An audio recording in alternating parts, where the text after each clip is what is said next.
welcome back to Scruffy Fan. So today we're going to be doing something really exciting, something I've never done before but I've always wanted to try, is we are actually going to be planting our summer seeds under our grow lights. So first, what we're going to be doing is we're going to be putting together our soil.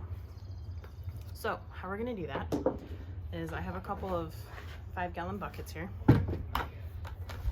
and the primary growing medium that we're going to have, it's not actually a seed starting soil because we're actually going to be growing our seeds in a soilless medium, just so that there's no like fungus or bugs or anything like that. So my main growing medium is actually going to be this coconut coir, I think is how you say it. It's basically coconut husk fiber. So super renewable, actually has some nutrients in it already, whereas peat moss does not. And they come in these little compressed blocks. And so I'm gonna chuck this in the bucket and pour some water over it and let it kind of fluff back up. And then I could use that as it is. You don't have to add anything else. However, because it's me and my number one struggle has always been watering my plants, I'm going to be adding something to help me out with that. So I'm going to be adding vermiculite. So vermiculite is, if I remember, it's actually like a volcanic rock. And basically it helps you retain moisture in the seed starting mix. So as I water, which we will be bottom watering these, as they get watered, they will retain the moisture a little bit better as opposed to like kind of wicking it up and then just drying right out. So for me, like I said, watering has always been one of my biggest struggles, so this should help me out a lot. The birds have gone crazy. So then the next step, after we expand our coconut husk fiber, we add our vermiculite. Our final step before our seed starting mix is ready to go is going to be sifting it. Now, and my gardener talks about this a lot, and he has a really cool setup. It's like this rolling thing. I don't have anything like that. And if you saw our video talking about our compost a couple of videos ago, we have, I think it's 1/4-inch screen that we've been sifting our compost through. And it works pretty well, but you still get some larger sticks that can fit through there, especially if they kind of angle the right way. So I'm gonna be trying something that I haven't really seen anyone do. Maybe because it doesn't work, or maybe because it's just really simple. We'll find out. But I'm gonna be trying sifting it with a kitchen strainer. I did pick one. So we actually have a couple of kitchen strainers. This is the one with a little bit more porous holes. So I'm hoping that this mix will be able to fall through there. If that's not the case, then we will have to come up with a plan B. But I'm gonna try it and see how it works, and you guys can come along on this experiment with me. So I think probably a good and obvious first question would be, why didn't I just buy a seed starting mix? And honestly, it was for the joy of experimentation. I have previously bought seed starting mix, I think just the Jiffy brand, and it works. However, it's primarily peat moss, and the things that I have been reading and researching about peat moss I wasn't thrilled with, so I did want to try something different. And also I kind of just liked the idea of the compressed block. Like, this thing doesn't take up very much space, but it expands to like 8 quarts. So it just was something new to try out, something I hadn't done before. And I do know that, you know, we're an urban homestead right now, but come a few years down the road, we want to have a really, really big garden. I know that buying Jiffy seed starting mix, if I have like 10, 12, 15, 20 trays of plants, is going to be cost prohibitive. So in the long run, mixing your own is a lot cheaper.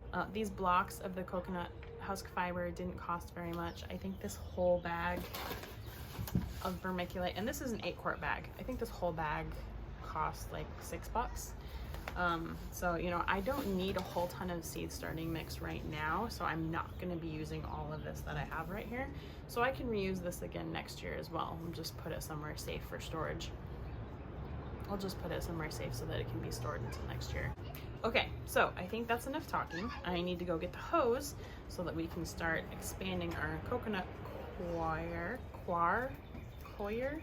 our coconut husk fiber, and get this process going. Okay, so unfortunately, I had to record that off camera. Our hose that we have in the front broke. So as soon as I turned water on, it was just spraying everywhere, huge mess. So I had to go fill it up in our backyard. However, I will show you what it looks like. So this is just the coconut fiber husk. And it's probably a little on the damp side. I was supposed to add 4.5 quarts.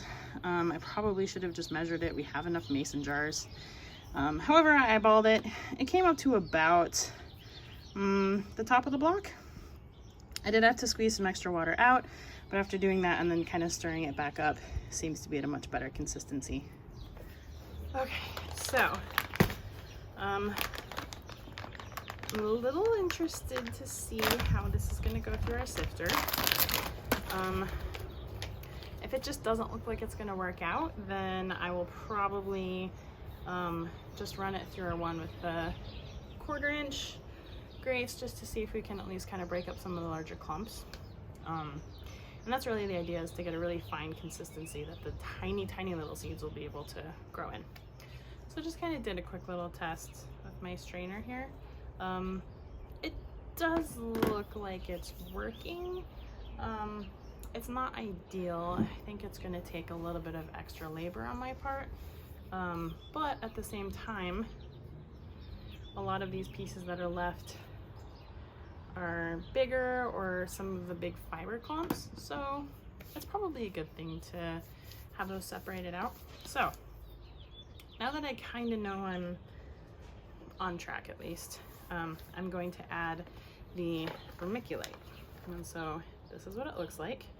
It's just little tiny, it's some of the white specks that you see in like the traditional commercial seed starting mix. Now, I had a hard time finding an actual ratio for this. I found some places said like 30% of your overall medium for perlite. I found others that were saying equal parts. That seems really high to me, so honestly I'm gonna scoop some in, kind of just mix it up and stop when it looks right. This is super unscientific, but you know, it's gardening, so you know, it's not baking. Things don't always need to be like super perfect. So we're gonna pour some in and mix. See if I can bring you guys in a little bit closer for this. So there's this. We're gonna mix it up.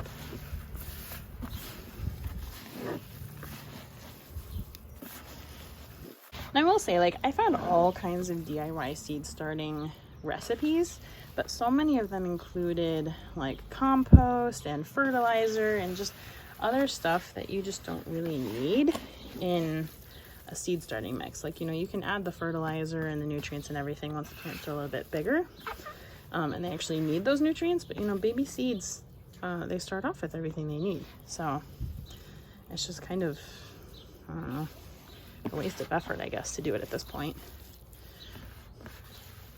All right, I feel pretty good about how that looks. It's pretty evenly distributed, and I can always go get some perlite if I want to and add it in here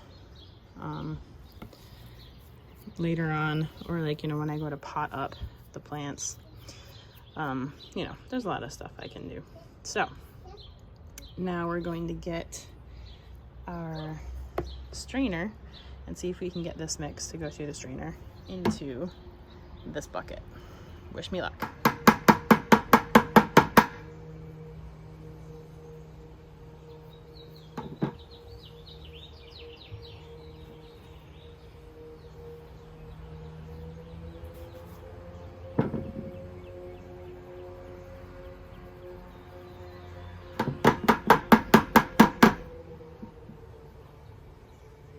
This part's gonna be loud, sorry.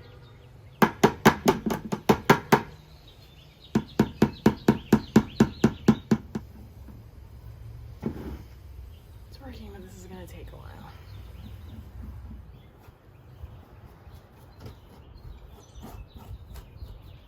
Alright, so we are now a few days, like a week later than that last clip you just saw. And I think we just got really busy, honestly, and I didn't really get a chance to get back to it, which was super frustrating because I need to get the seeds in the dirt. So we're going to do that now, finally. So I finished sifting the rest of the coconut coir mixed with the vermiculite. And I did actually order a specific sifter that kind of fits on the 5-gallon bucket. And that worked pretty well. The holes are a little bit bigger than I would like them, but it wasn't nearly as laborious as the kitchen sifter. So all in all, it worked out. I think that'll actually be perfect for sifting our compost. But, you know, is what it is. It worked. And I also added, I had a bag of, I believe, Jiffy organic seed starting mix. And so I figured I might as well throw that in with everything else. So I sifted that out. That actually had way more larger bits than the coconut coir. Anyway, so I have an entire 5-gallon bucket of seed starting mix, and I'm definitely not going to use anywhere near all of that this year. So what I am going to do is get a lid and just seal that up, and then keep it somewhere in our garage until next year, and then I will be able to reuse it, and it's already sifted and ready to go. I might run it through just to see if it had clumped or kind of settled at all, but it shouldn't be a problem. So what I have here is, this is some of it. This is going to kind of be like my working bin. I have pre-moistened this with a little bit of filtered water. Just makes it a little bit easier for germination, and then I don't have to worry so much about putting seeds in and then watering after. So that is going to be my seed starting mix.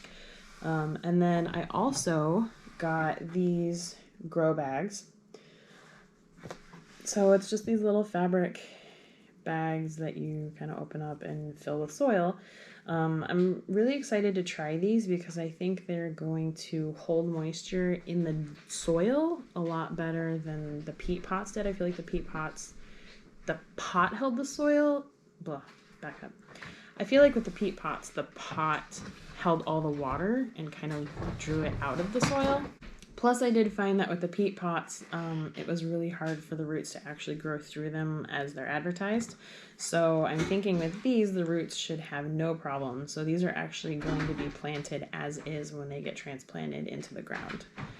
Unless they need potted up in the meantime. I guess we'll kind of see how it goes. But anyway, I'm really excited to try these. I've never tried these before. And I do think that when I got a really big bag. This is probably going to last me a few years. I do think when these are gone, I probably will just transition over to the plastic cells. That's what a lot of the, you know, like market gardeners or some of the like hardcore homesteaders are using. It's just easier. So I'll probably cave. But first I want to give these guys a try because they seemed really interesting. So last is our actual seeds. What are we planting today? So it's about 4 or 5 weeks out from our last frost date right now. So this is definitely a little bit late getting to it. These seeds really should have been started like 2 weeks ago, but we're still getting a head start, and it's better than starting them direct in the ground. I just don't have a long enough growing season for that. So we're going to be doing our yellow onions. I have been watching a lot of Emma Gardner's videos about onions, and so we are going to be sowing 1.5 of these packs into probably, I think for comfort, I will probably do it in a couple different cells, but they're going to be really, really tightly packed. And if you go watch his videos, he explains it a million times better than I could, but I'm going to be following his method and see how it works for me. So I'm really excited about that. These packs are about 100 seeds each, and I calculated the spaces that I have for our square foot gardening method is like 120 something. So I figure 1.5, if I have some extra space, I can tuck a few onions in or get a pot or something. But I'm really excited to have a decent supply of onions. Next is yarrow, actually, I'm going to be starting. It's a medicinal flower. I tried to start this from seed last year in kind of a winter sowing fashion, It did not work out at all. I had 0 yarrow plants. Hopefully now with the grow lights and the heat mat, we'll have more success this year. Next, and it seems like a surprisingly puny category. I guess we'll see how it goes and if I need to expand any. So we're going to be doing our tomatoes. So of course we have the Arctic Rose tomato. This one did really well for us last year. And it actually held up to our pest pressure, by which I mean chipmunks and squirrels, far better than I think we had Cherokee Purple. I just realized that I did not actually get any cherry tomato seeds, and that was one of our favorite plants last year. So I will probably be hitting up a local greenhouse that sells plant starts and just buy one of their plant starts, and then we'll get some seeds for next year. Slight oversight there. And I am going to start seeds of this guy. I know nothing about it. It's the free seed that Baker Creek sent out with their orders this last season. So it says it's only 80 days. Yeah, I really know nothing about it. So we will start the seedlings and see how they go. So last, apparently I really, really enjoy growing peppers, even though we had a horrible pepper year last year. So I guess we have to expand. That's how that works. So first we're doing the habanada. Very excited for this. Next is King of the North pepper. Seems like it should do well in my zone. Peppers, me and the kids just eat them like candy all the time.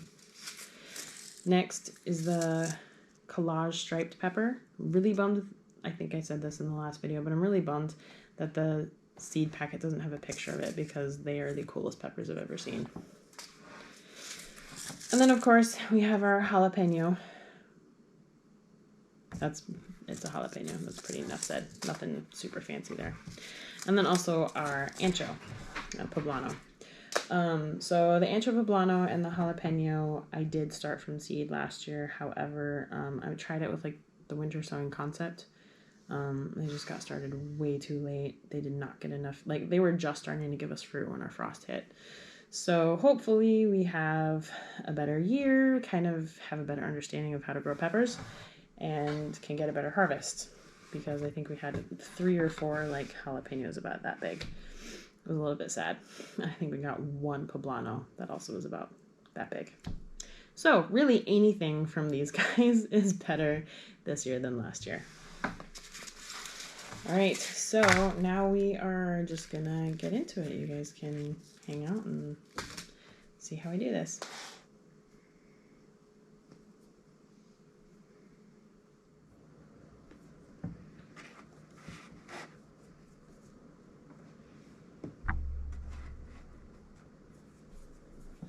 All right, so here is all of our grow bags so far.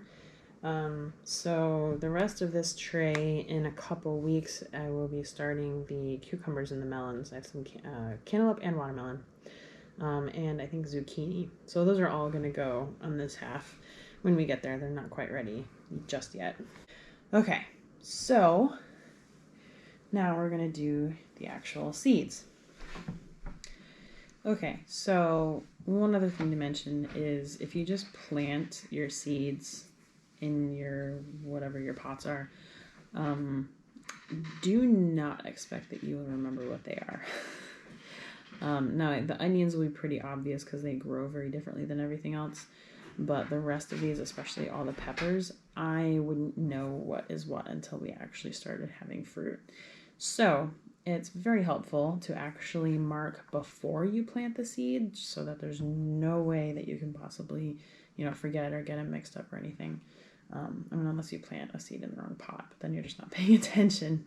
So I'm going to go ahead, and these came with the trays, I believe. They're not ideal for something this small. I would prefer just like the little white stakes. However, I don't have any, so this is what I have right now. This is what I'm going to use. In the future, we'll get something that's a little bit better. If you have popsicle sticks, you could even do that because these are super light, and those will be small enough you can just stick them on in and you don't have to worry about, popsicle sticks. You get a ton of them for cheap, so.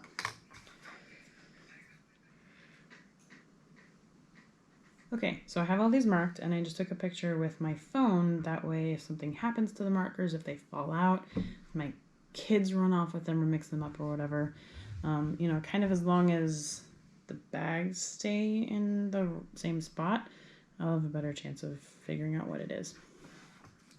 Okay, so now we're going to do the actual planting. So first is yarrow, and these seeds are so super tiny. If they put them inside of this little bag, inside of the seed packet. Now, yarrow do need light to germinate, so I'm literally just going to kind of drop them on top. And ideally, if I get a good yarrow plant, I'll be able to actually save some seeds from it as well. Although these seeds are super tiny, so I don't know how that would go. All right, so because they need light to germinate, I'm just going to drop the tiniest amount of dirt over the top. And that's it. All right, so next we're going to do, let's see, next on our list is the Arctic Rose. I'm starting 2 of these because they're going to be our primary tomato this year. Unless the white tomato surprises me, it's possible.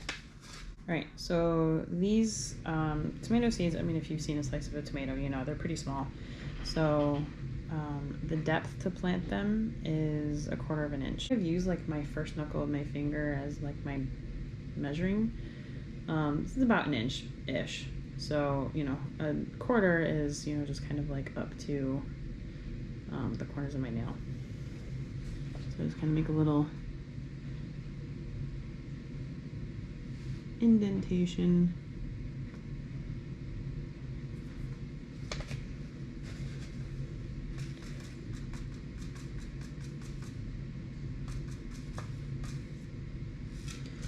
And these seeds are a little bit, well, I mean, they're from last year. They're not as fresh. So just for insurance, because we are kind of relying on these, I'm going to do 2 seeds per cell. And then if they both germinate, I'll probably thin one. I might transplant it.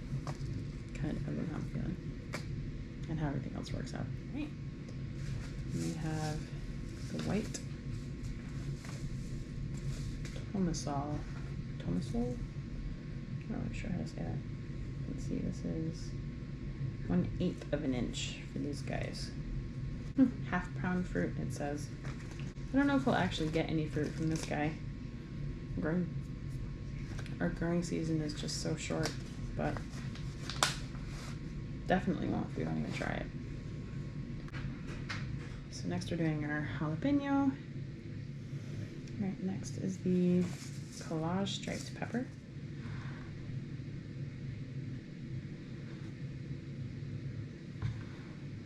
And we have King of the North.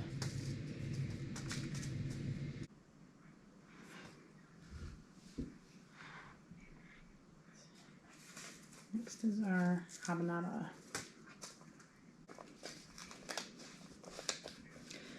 So according to Baker Creek, these guys should have actually been started 8 to 12 weeks before our last frost date. So we are really, really late on these guys. So if I get anything, I'm gonna be ecstatic.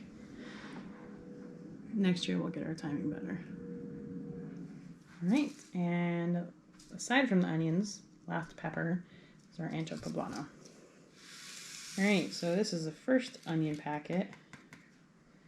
So there is an entire packet of onion seeds. So 1/4 inch. So I think what I'm going to do is I'm just going to kind of indent the entire thing down and then just go crazy broadcasting these seeds. And then at the end, I will just cover them, the entire thing, with a little bit more soil. All our onion seeds we're going to plant. Doesn't seem so impressive here, unless you think about the fact that every single one of those is going to be an entire onion. It's pretty cool. So here's our first pinch.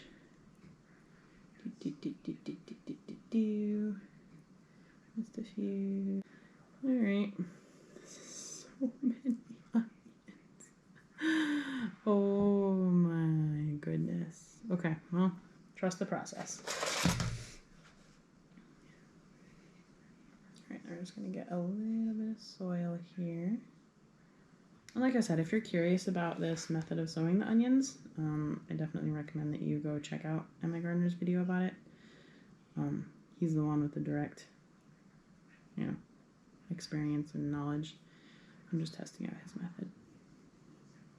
We did pre-moisten the seed starting mix, but I'm going to mist them from the top because I don't want to displace any of them.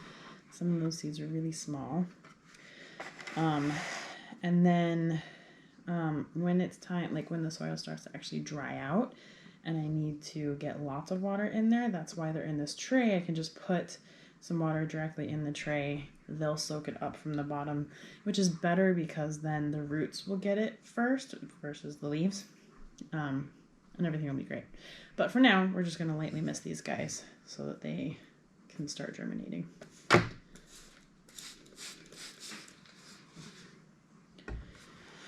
All right, we are all set. Anyway, so what we're gonna do, I'm not going to record this part because our grow lights are upstairs and that is where all of the babies, all of our kiddos are currently sleeping. So I don't want to make too much noise up there and I really don't want to wake anyone up. So what I'm gonna do, I'll record tomorrow morning when we actually turn the grow lights on, so you guys can see what our setup is. But for now, I'm gonna go put them up there. This is what I would consider supposed to be the nighttime, so I'm not gonna worry about turning the grow lights on right now. I'll get the timer set up tomorrow and get those going. But for now, like I said, I'm just gonna take these guys up there and let them chill out tonight. So we will catch you guys in the morning. All right, so here we are all set up under our grow lights. So we have our tray, we've got the heat mat here, and these are all plugged into, this is the timer for the lights, and then the heat mat I don't have on the timer. This is my surge protector that has like a 25-foot long cable so that it can reach all the way up and over and across the hallway because this is an old house and we don't have nearly as many power outlets as one would usually like. So, these lights are currently on a rotation of 16 hours on, and then however many hours off in between. And I will say that most of these seeds here don't actually need this light to be on yet. However, this guy right here, the yarrow, is actually light dependent to germinate. Most of these seeds do not need light for germination, so I could just leave them sitting here on the heat mat, keep them moist, and not have the light turned on, except for that one little seed. It doesn't hurt anything to have it on. It helps to keep it warm, and as soon as they do germinate, they will have the light right there, ready to go. So this shelf I'm not in love with, but it works because it's kind of like tabletop. I haven't found anything else that will fit on something. As you can see, the light doesn't really fit very nicely. I would prefer to find something wider, but for now our setup works. I'm already not in love with these grow bags. In setting them in here, you can kind of tell over here, some of the onions actually fell over. So I tried to pack them back in there as best as I could and, make sure they had dirt on top. But I'm already seeing the benefit in having the plastic cell trays. So we will be transitioning to that next. That is a for sure. So stick with us in our first garden tour, which should be coming up pretty soon. We will update you guys on the germination that we've got here, and I'm super excited to see how this goes. So thanks for coming with us on this video. I know this was kind of a long one, but there was a lot of content and hopefully this helps some of you guys out. And I really love watching these kind of videos, so hopefully you do too. And so make sure that you subscribe to our channel. We are just about 100 subscribers, which is really exciting. And we're getting to the point now where they're not all like people that know us in real life, friends and family. So it's super exciting. Hi, all of you new people, and hopefully you stick around and find a lot of value in what we do.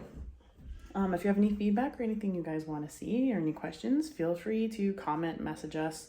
We are on Instagram. Our main one is at the Scruffy Fam, and then I am also at the Scruffy Mama. And stick with us. We have a whole bunch of stuff coming up. This is just the first couple of projects. We have two or three things to build outside still, including a new garden bed. We got potatoes to get in the ground. I have to do beets and carrots. Our crazy season is getting ramped up now, so stick with us because we're going to record all of it. We have a brand new vlogging camera, which I'm super excited about. So hopefully that will make some of our video quality a little bit better, and we're working on getting better lighting for when we're inside. Anyway, all that to say, thank you guys so much for your support, and stick with us, and we'll see you in the next one. Bye.